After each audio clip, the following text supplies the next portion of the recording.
আসসালামু আলাইকুম ওয়া রাহমাতুল্লাহি ওয়া বারাকাতুহু। সম্মানিত দর্শক শ্রোতা, প্রিয় ভাই ও বন্ধুরা, আজকে এই ভিডিওতে আপনাদের সাথে খুবই গুরুত্বপূর্ণ কিছু স্বপ্নের ব্যাখ্যা নিয়ে আলোচনা করব। আপনাদের সাথে যুক্ত আছে আমি মুফতি জুবায়ের বিন ইমাম।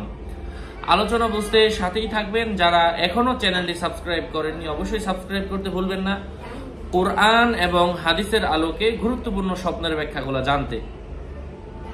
তো এই গুরুত্বপূর্ণ ব্যাখ্যাগুলো কিন্তু প্রতিনিয়ত আমি আপনাদের সাথে শেয়ার করি। হতে পারে আপনি গত রাতে যে স্বপ্ন দেখেছেন তার ব্যাখ্যা কিন্তু এই ভিডিওতে আপনি পেয়ে যাবেন। যাই হোক, স্বপ্নে কোনো মানুষ যদি নিজের জ্বর হতে দেখে, নিজেকে নিজে অসুস্থ দেখে, এর অর্থ হচ্ছে পরমায়ু কম হবে, রোগাক্রান্ত হবে। জাইতুনের তেল দেখার অর্থ হচ্ছে সুন্দরী স্ত্রী অথবা অর্থ সম্পদ লাভের সম্ভাবনা রয়েছে। জলপাই দেখার অর্থ হচ্ছে সুখ শান্তি লাভের সম্ভাবনা রয়েছে।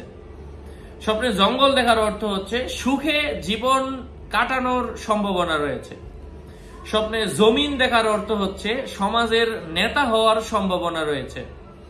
স্বপ্নে জমিন হতে মাটি তুলে মুখে দিতে দেখার অর্থ হচ্ছে অনাহারে কষ্ট পাওয়ার সম্ভাবনা রয়েছে। জমিনে গর্ত দেখার অর্থ হচ্ছে অসৎ উপায়ে অর্থ উপার্জনের সম্ভাবনা রয়েছে। স্বপ্নে কোনো মানুষ যদি জিনজির দেখে এর অর্থ হচ্ছে পাপ কাজে লিপ্ত হওয়ার সম্ভাবনা রয়েছে। কোনো মানুষ যদি জিয়ান মাছ দেখে এর অর্থ হচ্ছে রোগাক্রান্ত হওয়ার সম্ভাবনা রয়েছে।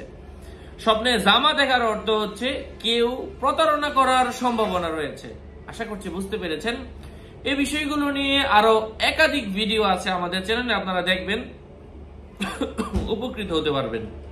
আপনাদের মঙ্গল এবং দীর্ঘায়ু কামনা করে এখানেই শেষ করছি। দেখা হবে অন্য কোনো ভিডিওতে। আসসালামু আলাইকুম ওয়া রাহমাতুল্লাহি ওয়া বারাকাতুহু।